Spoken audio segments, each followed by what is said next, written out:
আপনারা জানেন গত 17 বছর যে পরিমাণ রাজনীতি বিবেচনায় আওয়ামী লীগ, ছাত্রলীগ, যুবলীগ, লুচ্চা লীগ, যত লীগ আছে তাদেরকে চাকরি হয়েছে এবং হয়েছে রক্ত ডিএনএ টেস্ট করে ওই ফ্যামিলিতে কোন রকম বিএনপি বা অন্য কোনো দল আছে কিনা, থাকলে ওই ফ্যামিলিতে চাকরি হতো না। শুধু আওয়ামী লীগ করতে হবে, আওয়ামী লীগের রক্ত থাকলে চাকরি হতো। দেখা যায় ছেলে ছাত্রলীগের বাইরে যদি বিএনপি করতে তা চাকরি হতো না। এই যে 17 বছর যে চাকরি, কুলঙ্গের যে চাকরি, আওয়ামী লীগের যে চাকরি হয়েছে সারা বাংলাদেশে বিভিন্ন মন্ত্রণালয়, সচিবালয় এবং বিভিন্ন দপ্তরে, এই বেদকগুলো কিন্তু এখন এই দেশে যায় না। এই আওয়ামী লীগ বেদক, আওয়ামী লীগ লুচ্চা লীগ, আওয়ামী লীগ গুন্ডা লীগ, আওয়ামী লীগ হেলমেট লীগ, এরা কিন্তু এই দেশটাকে যায় না।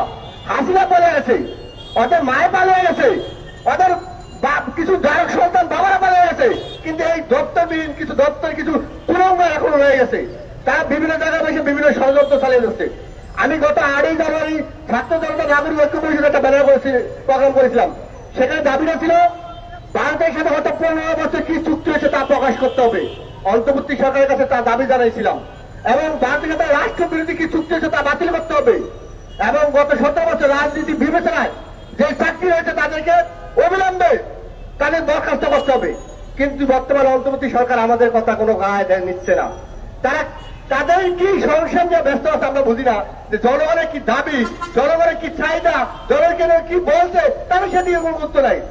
তার কিছু আমি দেখতে পাচ্ছি কিছু ব্যক্তি ছাত্র, পুরো ছাত্র সমাজকে দায়ী দেবো না, কিছু ব্যক্তি ছাত্র ক্ষমতা এবং চেয়ারের লোভ পেয়ে গেছে।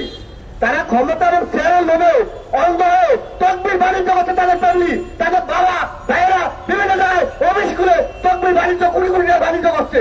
আমি সাবধান করে দিতে চাই, ওই হাসিনার মতো যদি আপনাদের বিরুদ্ধে দুর্নীতি অভিযোগ করে তাহলে কাল অবশ্যই রাজপথে জনগণ নেবে। হাসিনার যেমন পালিয়ে গেছে, আপনারা কোথায় পালাবেন? হাসিনা তো ইন্ডিয়া তার স্বামীর বাড়ি, ইন্ডিয়া তার মামুর বাড়ি, পালিয়ে যাওয়ার সুযোগ পাচ্ছে।